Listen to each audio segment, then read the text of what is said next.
Hello and welcome to This Is Baltimore 2, where we show you what's good in your Baltimore neighborhood. I'm your host, Odessa Rose, and today we are with screenwriter and producer Apral Smith.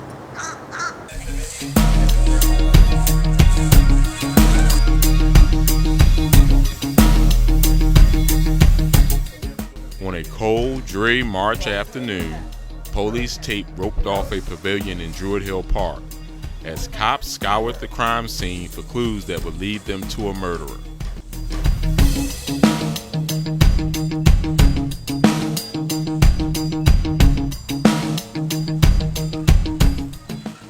In the middle of the search, it began to rain, so the murder victim got up. And he, as well as the other actors and the crew of Love Star Entertainment, took shelter and waited for the rain to subside so they could finish filming this scene in their latest movie, Dead Secrets.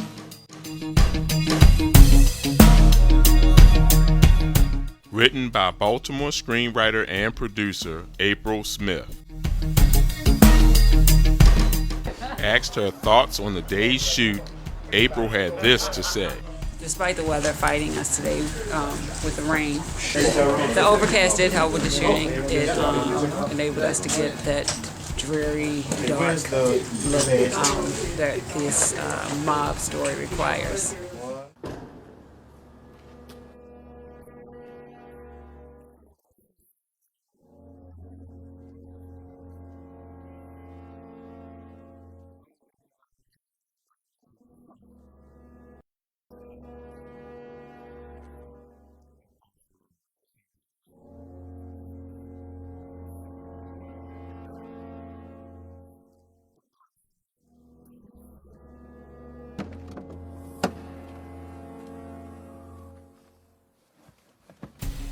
Dead Secrets is a mob movie. Although it's a mob movie, I intertwined a love story because I didn't just want it to be shooting people, killing people, shaking down the local businesses. I wanted it to have a purpose. Murder mysteries are not Apral's usual cup of tea. Romantic comedies are her forte. So how did she come to pen Dead Secrets? So, Dead Secrets came about. Antonio had asked me to write something for the Greenlight Project, which is Ben Affleck and Matt Damon's competition on HBO. So I wrote a short that fit into the time frame that the project, the competition required. But Antonio chose to film something else, and he told me to hold on to Dead Secrets and expand it and make it a full feature. I wrote it and I went back and changed it and rearranged it, and we began to film a teaser. And there was one character that we cast that I felt was so good that I needed to rewrite the film and make him the focus. So I rewrote the film to make him the focus, and because he was such a lovable character and had the potential to carry the film, I made it a love story surrounding him. Dead Secrets premiered in July 2016 to a sellout crowd and is now available on places such as Amazon. Right. Yeah. And it's Terry McBill, just take a picture. Antonio may have been the inspiration for Apral to write Dead Secrets, but she has been inspired to write since she was a young girl growing up in Northwest Baltimore. This is gonna be funny. So, as a child, when I would get punished, I would write hate notes to my mother and leave them on her pillow. So, I always wrote.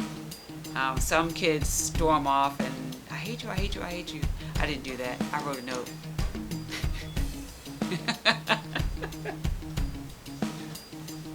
My mother would laugh at the notes. I would write notes like, I hate you, you love my sister more than you love me. And then as an exclamation point, I would poke holes in it with a pencil and leave them on her pillow. Or I would write, I'm gonna run away, but you probably won't even notice because you don't like me. you just want me to sit down and be quiet, not leave it on her pillow. So my mother didn't like those too much.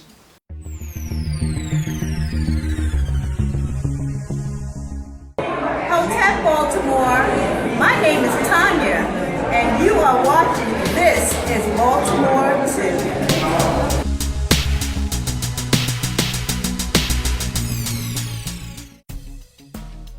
April's mother was the first to recognize her talent for writing. What's funny is my mother used to always say that I couldn't read because she never saw me read. I didn't like to read. I'm still not a big fan of reading. I'd much rather write than read. But because my mother is a book person. She always had a book, always read a book. My sister was the same way. She always liked to read. I'm more of a visual person. I would much rather go sit and people watch. Sometimes I go and watch people and I imagine in my head what their story is. So I don't know if my mother ever saw me writing stories or reading stories. She knew that I did well in English in school. I always liked English, and I always did well in English in school growing up, but I never thought of it as a career or something to pursue. It was just something that came naturally because I just always felt like you speak English, so writing English is just a natural progression. So I never thought that it could be a career except for being an English teacher because that's all I had been exposed to. Business was my first major in college. And after the first semester, failing grades, this is not for me. This is too boring. It's not creative enough. Business management and accounting and all that, it doesn't allow for any creativity unless you want to go to jail. After the first semester and the bad grades in business, I decided to change over to English and communications as my major, and that allowed for more creativity, and so that's when I decided this is more for me than something as A, B, and C as business management. In 2010, with the urging of Antonio, April sat down and wrote her first script. The first short that I wrote was called Pickup Special, and it was going to be a web series. The first episode was called Booty Blinded. And I wrote that because I'd heard different experiences of guys who have friends that are chasing women for the wrong thing. And so I wrote a short about two male friends. One was chasing women just because of the booty, and he was booty blinded. So he had an older friend who tried to convince him that you'll never be happy if you're only chasing women for outward appearances. If you want to be happy and have something substantial, you need to be interested and look for women who have more than just an outer shell. Look what I just discovered. I ain't never ever even seen that sweet before in my life. Man, you're bad as Christopher Columbus. That ass is far from undiscovered territory. It's been more to their turnstiles than New York subways. I'll say it again, dude. You booty blind.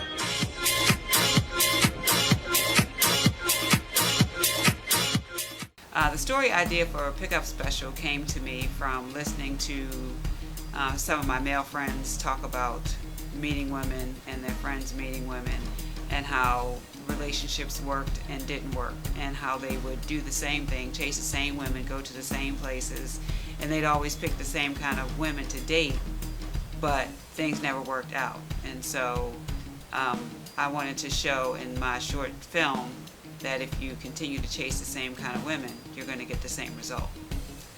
For Pickup Special, I came up with those characters from how men relate to each other. They always say that women are gossipers and women are superficial, but men are usually just as superficial and gossipy as women are. So I wrote Pickup Special on a week-long vacation to Virginia Beach. We had an oceanfront condo, and we just opened the curtains, let the ocean breeze come in. I sat on the couch probably in about 40 minutes, and I wrote it. It just flowed naturally, and I didn't have a problem coming up with the story. Actually, I had a problem condensing it in enough pages that it wouldn't be too long and drawn out.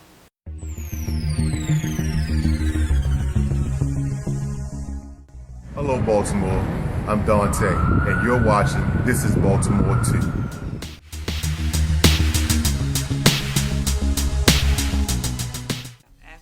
April talks about how Booty Blinded went from script to screen.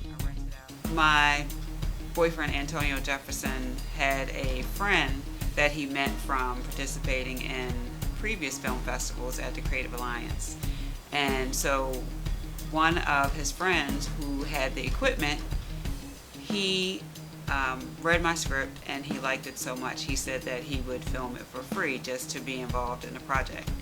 So we worked with him to film the project, and he did the editing because at that time I didn't have any equipment or know-how.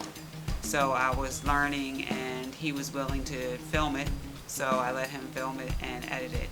April talks about what she learned from filming Pickup Special. When we did Pickup Special, like I said, we didn't own any equipment, and we were just going from somebody else's experiences. It was fine for a learning experience, but definitely we would have had more than one shot of every scene. We would have had better continuity. We would have just done a lot of things differently. So the cast was great, though. The cast definitely fit the role. The story, I was pleased with the story. But definitely I would have done some of the technical things would have been better. April's next project, Bride and Doom, is a romantic drama that explores the problems a couple faces before their wedding. Bride and Doom I wrote for the 28 Days Later Film Festival at the Creative Alliance. So that film festival, at the beginning, the first day, you sign up and you get a prop. All the teams get props. And that is to show, you show that prop somewhere in your film to show that it was done within the 28-day time frame of the film project. So that year the prop was a oven mitt with a rooster on it. And so I wrote Bride and Doom, and the prop was used in the kitchen. So the wife, the main character in this short, she took cookies out of the oven and used the rooster oven mitt. Bride and Doom is a short about a couple who are engaged and they have different views on how the wedding should be. The wife wants an extravaganza that costs a lot of money, and the husband, he's willing to go for a wedding that you have to put out money for, but not the extravaganza that she's interested in. Brendan, what do I need to do to get you on board with a platinum theme for our wedding? No, no, and no. And if you didn't understand in English, I'm going to say it in French. Hell no. Why not? Because a platinum theme ain't platinum money. And I refuse to go in debt for some wedding. Bride and Doom also deals with the topic of homosexuality, which affects April on a very personal level. It's a topic and a platform that's near and dear to me because my sister is a lesbian. And she came out of the closet and actually was surprised that I told her. We already knew. There was no surprise. And so her surprise was that we knew. And no one had ever mentioned it. It wasn't a topic for discussion because it really didn't matter. She was my sister. She was the granddaughter. She was the daughter. She was the cousin. And it didn't matter to any of us. So she asked me, well, does our grandmother know? Yes. Does our mother know? Yes. Well, what did they say? There's nothing to be said because you are who you are and it doesn't matter. So my sister was, after that, she was one of the 8 couples in Massachusetts to sue for the right to be married, which led the way for gay rights to be spread across the country. So I'm very proud of her. I always tell her she's my Harriet Tubman.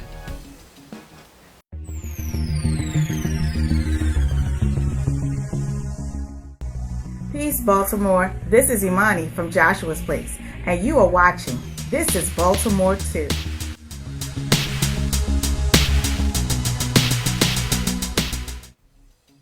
asked how long it takes her to write a script. For me, the most challenging part of writing is to know when I'm done. I could let the story go on forever. Even when I talk, I tend to ramble, tell too much of the story when I'm telling a story to somebody. So for me, I need to know when to cut it off. And I think I'm pretty good with editing the story down so that every scene propels the story and it's not just a useless scene. It has a reason, and every conversation has a purpose. But knowing when to end something is probably the hardest part. When I know that a script is the final draft, I actually send it to my sister. She's probably one of the smartest people I know, so if I send it to her, I send all my scripts to her. When I sent this film to her, she marks everything up. She's a lawyer by trade, and so she's very good with writing and proofreading. And she proofread it for me. She had a handful of red marks, and there were certain places in the script where she wrote "what" with a question mark, and she'd underlined the "what," and she was like, "I didn't see that happening." So that's when I knew that this script was done. Antonio's friend had asked him to be in a short film at the 28 Days Later project at Creative Alliance. And when he heard the audience laugh at his performance, his comedic performance, he was immediately bit. And so he started to go out for more short films, commercials, just about every show on ID Discovery Channel. And he took that money and started to buy equipment because he felt like there weren't enough roles that fit him. A lot of the roles called for Caucasian males, younger or older, Asian males now. There are a lot of roles for Latino males, but most of the roles that he was getting were for a thug or a criminal or something reenactment. It wasn't really lines, and there was no progression in the roles that he was offered.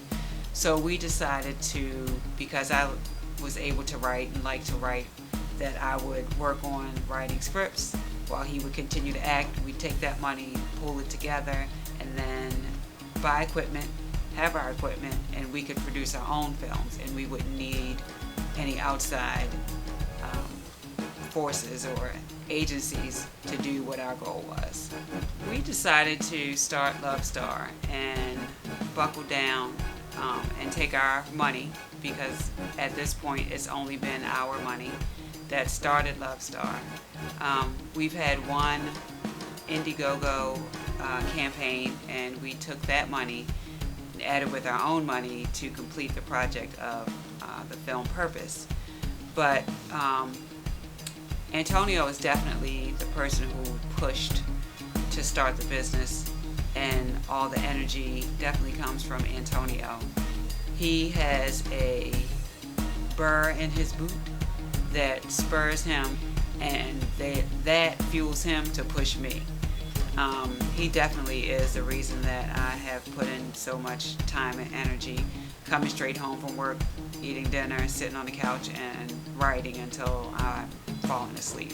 So it's definitely Antonio who pushed me to start Love Star Entertainment and register as an LLC. I've had a lot of help along the way. I have a friend who does my business taxes. She's a CPA, she does my business taxes. I've had venues that have been given to me for free to do filming. I've had a friend who owns a bar who let me do auditions in his bars and didn't charge me. So there are a lot of people that are helping and believe in the vision of Love Star Entertainment. It's definitely nothing that we've done ourselves.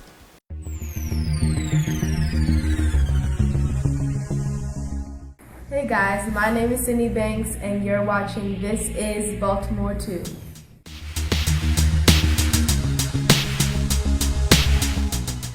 In order to make Love Star a reality, we've made numerous sacrifices. We have not taken vacations. We have purchased equipment when we could have purchased a new car. We have sacrificed half of the dining room because it's full of equipment.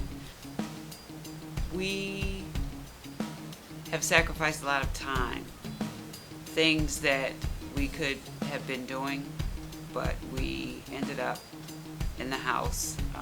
Either I'm writing or Antonio is teaching himself how to edit, or he is editing, but we won't sacrifice our relationship, but we will sacrifice time. I think that I'm motivated to give so much time, energy, and money to Love Star Entertainment because we are moving towards our goal. The feature film Purpose that I produced was well received. We had standing room only at the screening that we held in September of 2015. In October of 2015, we had a distribution company contact us about putting the film out in distribution. In November, we had a second distribution company contact us, and in December, we had a third company contact us. One of the visions of Love Star Entertainment is that we want to be like Adam Sandler and his friends, and we want to be like Seth Rogen and his friends and make movies with our friends. Because my idea is you can make money at a desk. You can have a desk job, you can make money, you can work for the government, you can work for any company, America. But we want to have fun and make money. We want to, my goal is to not get up to an alarm clock and make money. And so one of the ways we want to do that is to have a core group of great actors, just like Adam Sandler has, and make films. And if we occasionally need to bring in other people and expand our circle, then we'll do that with each film. But what we came together and we wanted to do with Love Star Entertainment is to make sure that our core group of friends, that we all progress together and get to the goal together. Besides being closer to our goal, the other thing that motivates me is so that my mother doesn't have to work.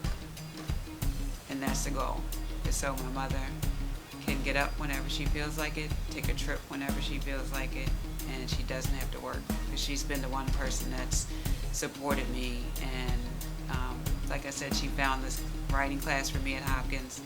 She paid for it voluntarily and wanted me to go, would drive me there if she had to. She paid for the parking passes, so I didn't even have an excuse not to go. So definitely so that my mother doesn't have to work. That's the goal. I see myself working towards being the next Shonda Rhimes. If you're gonna aim, you might as well aim for the top, and right now Shonda Rhimes is the top. I would love to be able to have a team of writers under me telling them what to write and vetoing or approving scripts and ideas and characters. That would be the dream for me. Well, that's it for today's show. Thank you for joining us, and please tune in again so we can show you what's good in your Baltimore neighborhood.